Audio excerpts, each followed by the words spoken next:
Hello पॉपुलर्स, this is your eyes भाई and आज की वीडियो में हम लोग पढ़ने वाले हैं तुम्हारे लाइफ प्रोसेसेस का एक बहुत ही इंपॉर्टेंट सा टॉपिक जो कि है रेस्पिरेशन। ट्रस्ट में अगर वीडियो को एंड तक देख लेते हो तो इस वीडियो से बाहर इस टॉपिक से कुछ भी नहीं आने वाला है और लास्ट में इंपॉर्टेंट क्वेश्चंस भी देने वाला हूं, इसलिए वीडियो को छोड़ के जाने की गलती बिल्कुल भी मत करना। और हाँ यार, अगर तुम लोगों ने प्रीवियस पार्ट्स नहीं देखा है लाइव प्रोसेस का अभी तक तो देख लेना, लिंक डिस्क्रिप्शन में मिल जाएगा। तो अब आराम से चुकू बैठो एंड आज की इस 3D एनिमेटेड वीडियो का मजा लो। तो यार सबसे पहले हम लोग ये समझते हैं कि हमारा जो टॉपिक है रेस्पिरेशन, उसका एग्जैक्टली मतलब क्या है। तुम में से 90% स्टूडेंट को ये लगता है कि रेस्पिरेशन का मतलब होता है सांस लेना। नहीं, बिल्कुल भी नहीं।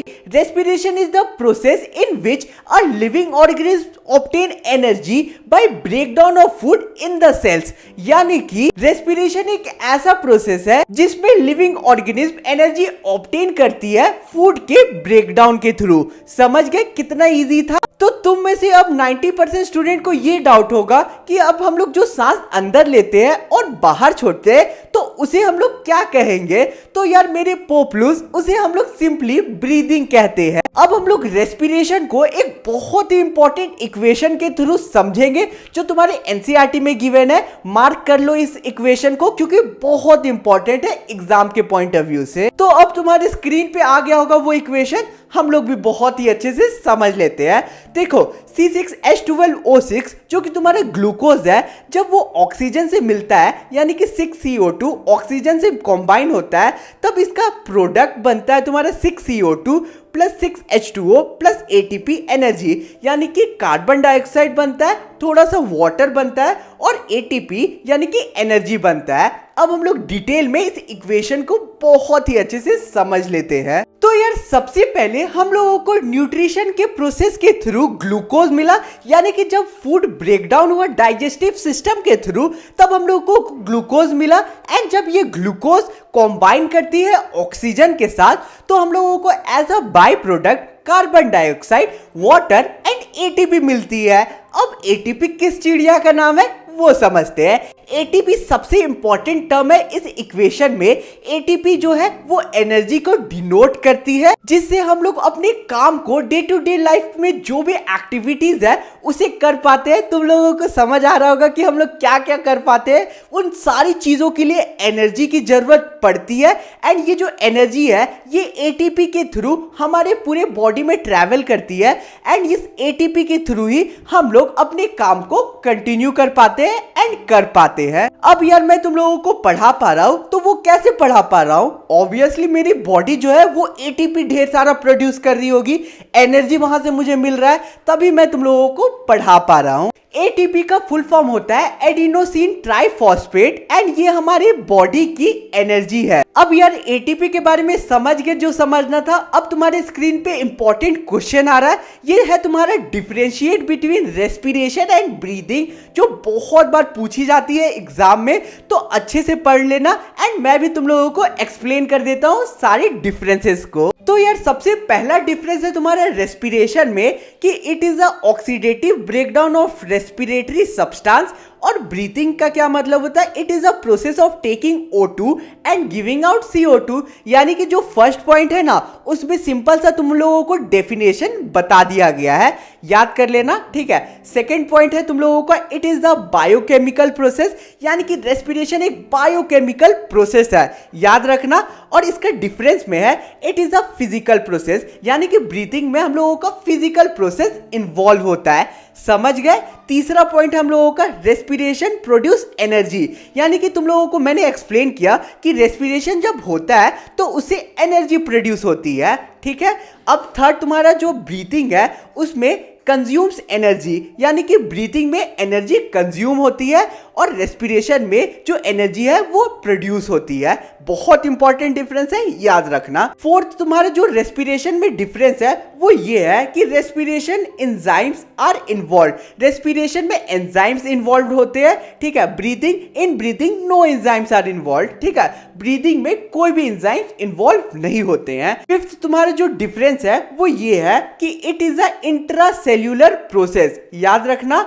और तुम्हारा जो ब्रीथिंग है वो एक्स्ट्रा सेल्यूलर प्रोसेस है। याद कर लेना ये डिफरेंस, एग्जाम में पूछा जाता है, 5 पॉइंट लिख लेना, फुल मार्क्स मिल जाएंगे, मुट्ठी में आ जाएंगे।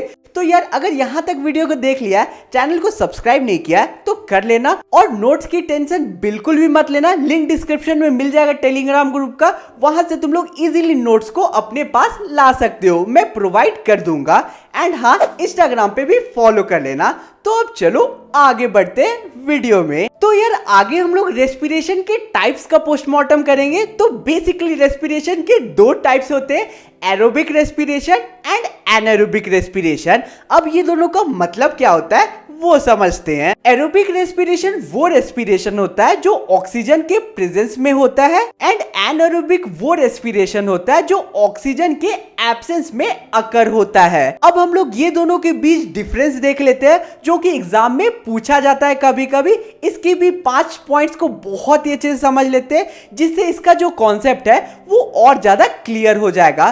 तुम्हारे स्क्रीन पे अब डिफरेंस दिख रहा होगा, मैं भी अपने मोबाइल में खोल लेता हूं, ठीक है। सबसे पहले जो हमारा एरोबिक रेस्पिरेशन है वो ऑक्सीजन के प्रेजेंस में होता है, ये लिख देना है। एंड तुम्हारा जो एनारोबिक रेस्पिरेशन है वो तुम्हारे ऑक्सीजन के एब्सेंस में अकर होता है, ये पहला डिफरेंस तुम लोगों को लिख देना है। Second difference, occur in cytoplasm and mitochondria, यानी कि एरोबिक रेस्पिरेशन साइटोप्लाज्म और माइटोकॉन्ड्रिया में अकर करता है, एंड तुम्हारा जो एनारोबिक रेस्पिरेशन है वो केवल साइटोप्लाज्म में अकर होता है। समझ गए सेकंड पॉइंट।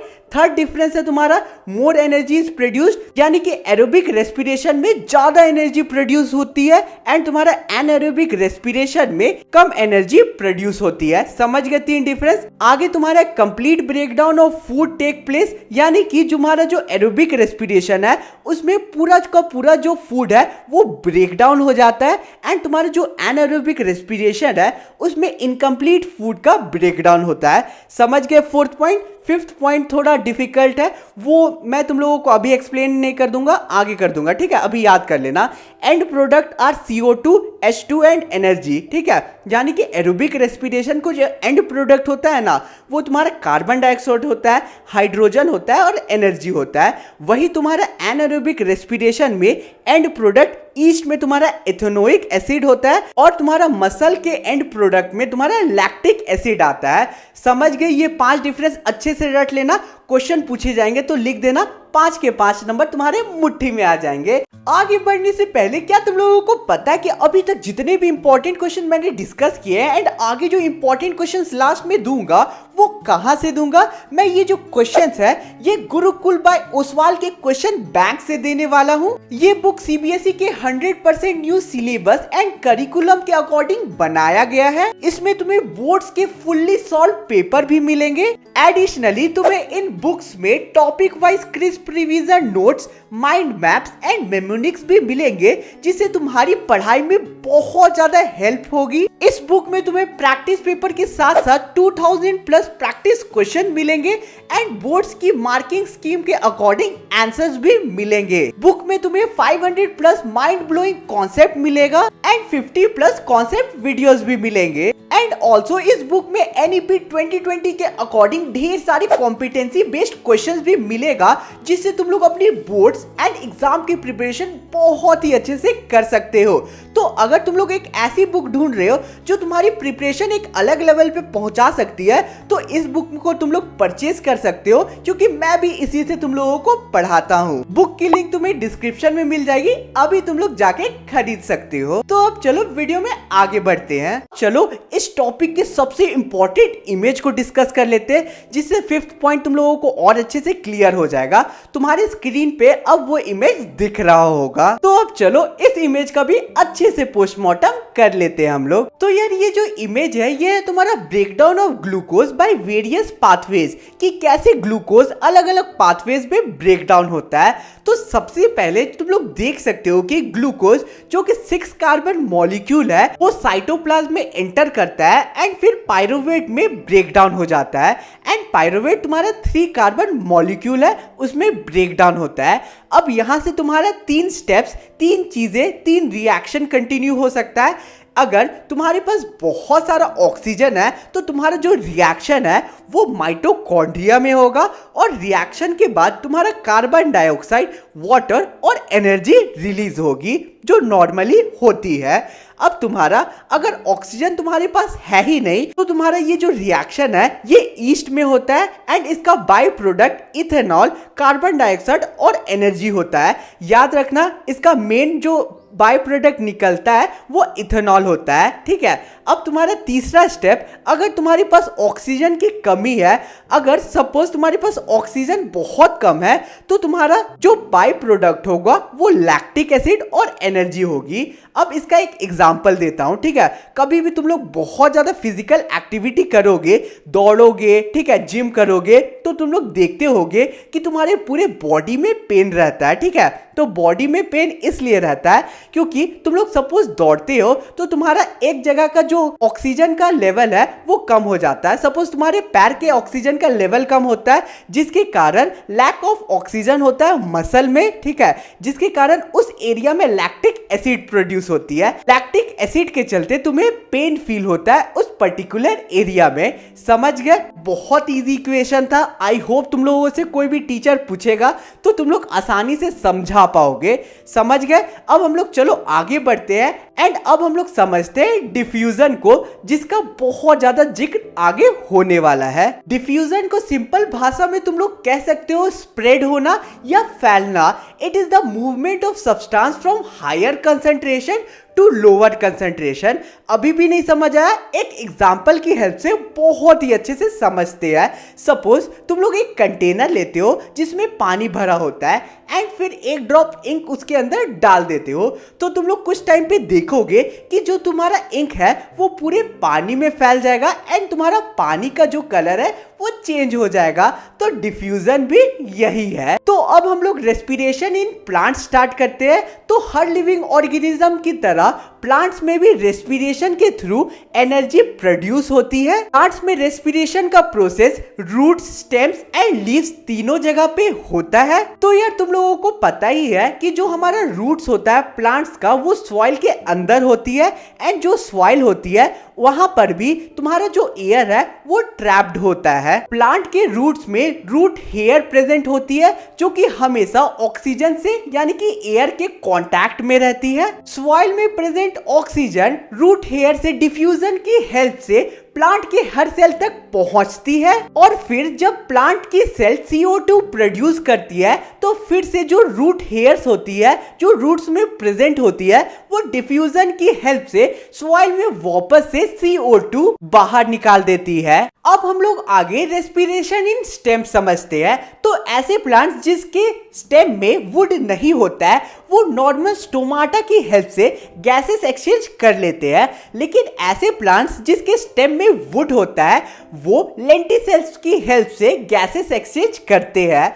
अब हम लोग ये समझते हैं कि कैसे रेस्पिरेशन इन लीव्स होता है। इसके बारे में मत पूछना क्योंकि फर्स्ट पार्ट में मैंने बहुत ही अच्छे से एक्सप्लेन किया है। अगर नहीं देखा है तो देख लेना, लिंक डिस्क्रिप्शन में मिल जाएगा। एंड ये लाइफ प्रोसेसेस का पहला पार्ट है, इंपॉर्टेंट पार्ट है, देख लेना। और चैनल पे नए होगे दिन सब्सक्राइब कर लेना, ठीक है। इस पार्ट को रेफर करोगे ना तो ये टॉपिक रेस्पिरेशन इन लीव्स बहुत ही अच्छे से क्लियर हो जाएगा। तो अब चलो हम लोग बढ़ते हैं नेक्स्ट टॉपिक के तरफ जो कि है रेस्पिरेशन इन एनिमल्स। इस टॉपिक के अंदर हम लोग दो तरह के एनिमल्स के बारे में समझेंगे। पहला aquatic animal, second terrestrial animal. इन दोनों में रेस्पिरेशन का प्रोसेस कैसा होता है वो समझेंगे। Aquatic animal for example fish के पास गिल्स होते हैं जिससे वो रेस्पिरेशन का प्रोसेस कंप्लीट करते हैं एंड वही टेरेस्ट्रियल ऑर्गन के पास जो रेस्पिरेटरी ऑर्गन होते हैं वो डिफर करते हैं। फॉर एग्जांपल सॉइल में अर्थवर्म जो रहता है वो आखिर रेस्पिरेशन का प्रोसेस कैसे करता है, तो वो लोग अपने बॉडी के थ्रू ही रेस्पिरेशन का प्रोसेस कंप्लीट करते हैं। अर्थवर्म अपनी स्किन की हेल्प लेते हैं गैसेस एक्सचेंज करने के लिए एंड वही हम ह्यूमंस, फ्रॉग्स, डॉग्स की बात करें तो हम लोगों के पास सिंपल लंग्स होता है जिससे हम लोग रेस्पिरेशन का प्रोसेस कंप्लीट करते हैं। तो अब चलो स्टार्ट करते हैं respiration in aquatic animals. Aquatic animal जैसे कि फिश के पास गिल्स होता है, तो वो वर्क कैसे करता है वो समझते हैं। तो जो फिश होता है वो अपने माउथ के थ्रू वाटर को अंदर लेता है एंड जब पानी गिल्स के थ्रू पास करता है तो जो गिल्स होती है वो उससे डिसॉल्व्ड ऑक्सीजन निकालकर पूरे सेल्स तक पहुंचा देती है एंड फिर जो फिश है वो CO2 प्रोड्यूस करती है, उसे गिल्स तक फिर सारे सेल्स पहुंचाते हैं एंड फिर जो गिल्स होती है वो वापस से CO2 वाटर में बाहर छोड़ देते हैं। एक चीज याद रखना कि ब्रीदिंग रेट एक्वेटिक एनिमल में बहुत ज्यादा होती है as compare to terrestrial animals.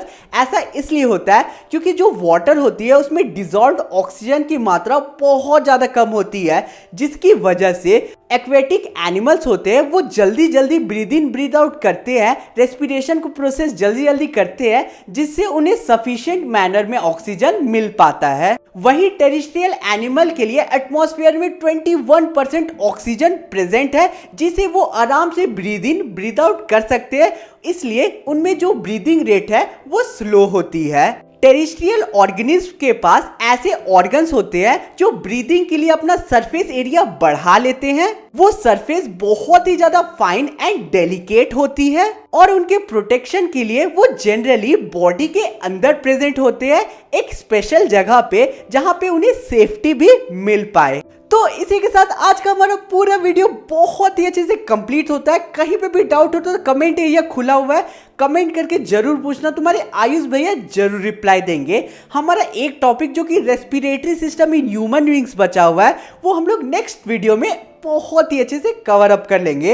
अब तुम्हारे स्क्रीन पे इंपॉर्टेंट क्वेश्चंस आ गए होंगे। ये जो क्वेश्चन है एग्जाम पॉइंट ऑफ व्यू से काफी ज्यादा इंपॉर्टेंट है, इसलिए अच्छे से प्रैक्टिस कर लेना। आंसर चाहिए होता है टेलीग्राम ग्रुप ज्वाइन कर लेना और टेलीग्राम ग्रुप में तुम लोगों को नोट्स भी मिल जाएंगे, इसलिए जरूर ज्वाइन करना। Link comment area and description में पिन्ड है। उसके साथ साथ तुम लोगों ने मुझे इंस्टा पे फॉलो किया है कि नहीं, कर लेना, वहां पे तुम लोग पर्सनली मुझसे बात कर सकते हो। मिलते हैं किसी और वीडियो में। Thanks for watching the video।